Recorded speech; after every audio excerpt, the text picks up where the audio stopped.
নমস্কাৰ, আজি হৈছে 24 মে। অসমৰ লগতে ভাৰতৰ বিভিন্ন প্ৰান্তৰ পৰা আজি সন্ধিয়াৰ কেইবাটাও খবৰ আহি পৰিছে। এই মুহূৰ্তত জনাইছোঁ আজিৰ প্ৰথমটো খবৰ। সমগ্ৰ ৰাজ্যবাসীৰ বাবে এক ডাঙৰ খবৰ। অহা 1 জুনৰ পৰা নাপাব আপুনি বিনামূলীয়া ৰেচন। কিয় কৈছোঁ ভালদৰে শুনিব আজিৰ এই খবৰ। বিনামূলীয়া ৰেচন পাবলৈ কৰিব লাগিব আপুনি কেইটামান বিশেষ কাম। 1 জুনৰ পৰা নাপাব বিনামূলীয়া ৰেচন। ৰেচন কাৰ্ডৰ পৰা কৰ্তন কৰা হ'ব লাখ লাখ লোকৰ নাম। ৰেচন কাৰ্ডৰ হিতাধিকাৰীলৈ ডাঙৰ খবৰ দিছে এইবাৰ চৰকাৰে। বিনামূলীয়া ৰেচন পাবলৈ কৰিব লাগিব আপুনি কেইটামান বিশেষ কাম আৰু অহা 31 মেৰ ভিতৰতে আপুনি কৰিব লাগিব ৰেচনৰ KYC। ভালদৰে শুনিব, আপুনি অহা 31 মেৰ আগতেই ৰেচন কাৰ্ডৰ KYC কৰিব লাগিব আৰু চৰকাৰী চাউল লাভ কৰি থাকিবলৈ মোবাইলতে কৰিব লাগিব আপুনি এই কাম। আৰু আপুনি মোবাইল ফোনৰ জৰিয়তে হওক বা CSC চেণ্টাৰত গৈ আপুনি কৰিব পাৰিব এই কাম। আৰু অনলাইন অফলাইন দুয়ো ধৰণে KYC কৰিব পাৰিব আপুনি। আৰু হিতাধিকাৰীসকলে ৰেচন কাৰ্ডৰ সৈতে লিংক কৰিব লাগিব নিজৰ আধাৰ কাৰ্ডখন। আৰু 31 মেৰ ভিতৰত KYC নকৰিলে বন্ধ হৈ পৰিব আপোনাৰ ৰেচন কাৰ্ড। আপুনি লাভ কৰিব নোৱাৰিব বিনামূলীয়া চাউল।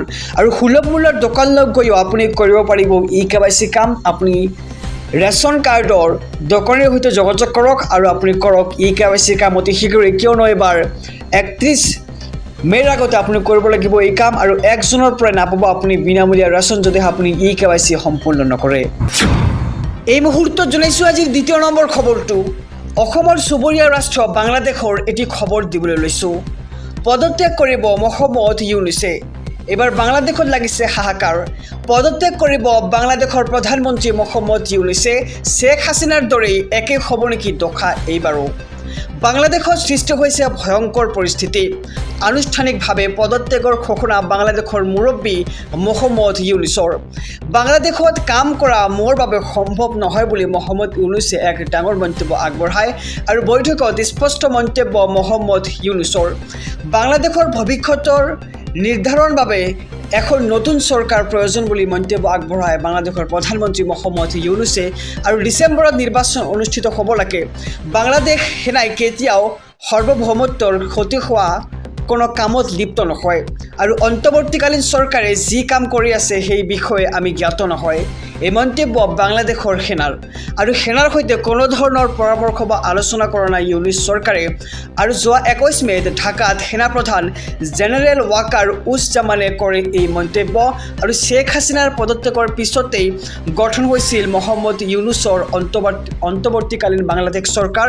আৰু শ্বেখ হাছিনাৰ পলায়নৰ পিছতেই দায়িত্ব দিয়া হৈছিল মহম্মদ ইউনুছক। আৰু সেনাৰ সৈতে মতানৈক্য এইবাৰ মহম্মদ ইউনুছৰ। আহিছোঁ পৰৱৰ্তী খবৰৰ মাজলৈ। সমগ্ৰ দেশবাসীৰ বাবে এক শোকাবহ খবৰ। আজি বলিউডত কান্দোনৰ ৰোল। জনপ্ৰিয় অভিনেতা মুকুল দেৱৰ দেহাৱসান। আজি বলিউডত কান্দোনৰ ৰোল দেখিবলৈ পোৱা গৈছে। জনপ্ৰিয় অভিনেতা মুকুল দেৱৰ বিয়োগ। 54 বছৰ বয়সত শেষ নিশ্বাস ত্যাগ অভিনেতাগৰাকীৰ। কেইবাদিনো ধৰি অসুস্থ হৈ আছিল অভিনেতাগৰাকী। আৰু বলিউডক বহু জনপ্ৰিয় ছবিত অভিনয় কৰিছিল মুকুল দেৱে। মুকুল দেৱৰ স্বভাৱ সুলভ অভিনয়ত মন্ত্ৰমুগ্ধ হৈছিল দৰ্শক। তেওঁৰ অভিনয় জীৱনত সৰহ সংখ্যক খলনায়কৰ চিত্ৰত দিছিল প্ৰাণ। খলনায়ক আৰু কৌতুকধৰ্মী অভিনয়ৰ ধাৰাক প্ৰদান কৰিছিল অনন্য মাত্ৰা। চন অফ চৰ্দাৰ, ৰাজকুমাৰ, জয়হত কৰিছিল দুৰ্দান্ত অভিনয়। অৰ্ধশতাধিক ছবিত অভিনয় কৰি দৰ্শকৰ বুকুত সাজিছিল ঘৰ। আৰু আজি দেহাৱসান মুকুল দেৱৰ। আহিছোঁ আন এক খবৰৰ মাজলৈ। পাকিস্তানক লোন দিবলৈ IMFে ৰাখিলে চৰ্ত। চৰ্ত শুনি পাকিস্তানত হাহাকাৰ। পালন কৰিব নোৱাৰিব চৰ্ত। এই মুহূৰ্তৰ খবৰ জনাইছোঁ দৰ্শকক। পাকিস্তানক লোন দিবলৈ এইবাৰ IMFে ৰাখিলে চৰ্ত। চৰ্ত শুনি পাকিস্তানত হাহাকাৰৰ সৃষ্টি হৈছে। শেহতীয়াকৈ পাকিস্তানে $1 বিলিয়ন পেকেজত জনাইছিল অনুমোদন। আৰু প্ৰতিবেদন অনুসৰি দাবী IMFে পাকিস্তানক পুনৰ ঋণ দিব। কিন্তু ইয়াৰ পূৰ্বে IMFে পাকিস্তানক বান্ধি দিলে কেতবোৰ চৰ্ত, যি পাকিস্তানৰ বাবে পূৰণ কৰা সহজ নহয় বুলি সদৰি কৰে পাকিস্তানে। আৰু নাথান পাৰ্টনাৰৰ নেতৃত্বত চলা ভ্ৰমণৰ তথ্য পাকিস্তানে দাখিল হ'ব লাগিব IMFক আৰু ইয়াৰ উপৰি পাকিস্তানক ধৰি দিলে কেইবাটাও চৰ্ত যিসমূহ চৰ্ত পালন কৰিব নোৱাৰিব পাকিস্তানে আৰু যাক লৈ চিন্তিত হৈ পৰিছে এতিয়া পাকিস্তান চৰকাৰ সঘনাই মিলিত হৈছে বৈঠকত আৰু ঋণ লাপালে দুৰ্ভিক্ষৰ দৰে পৰিৱেশৰ সৃষ্টি হ'ব পাৰে সমগ্ৰ পাকিস্তানত যাৰ বাবে পাকিস্তানত এতিয়া হাহাকাৰৰ সৃষ্টি হোৱা দেখিবলৈ পোৱা গৈছে আহিছোঁ পৰৱৰ্তী খবৰৰ মাজলৈ কাইলৈ 25 মে জিঅ' টেগিঙৰ অন্তিম দিন হাতত মাত্ৰ এটা দিন যদিহে আপুনি চৰকাৰী ঘৰৰ বাবে এতিয়ালৈকে জিঅ' টেগিং কৰা নাই তেন্তে আজি কৰি লওক কিয়নো 25 মে হৈছে অন্তিম দিন চৰকাৰী ঘৰৰ বাবে আপুনি কৰি লওক এতিয়াই জিঅ' টেগিং চৰকাৰী ঘৰৰ বাবে আপুনি কৰিলে জিঅ' টেগিং কাইলৈ 25 মে আৰু জিঅ' টেগিঙৰ অন্তিম দিন জিঅ' টেগিং কৰিবলৈ বাকী ৰৈ যোৱা লোকসকলৰ বাবে আহি গ'ল সুবিধা যদি জিঅ' টেগিং কৰা নাই তেন্তে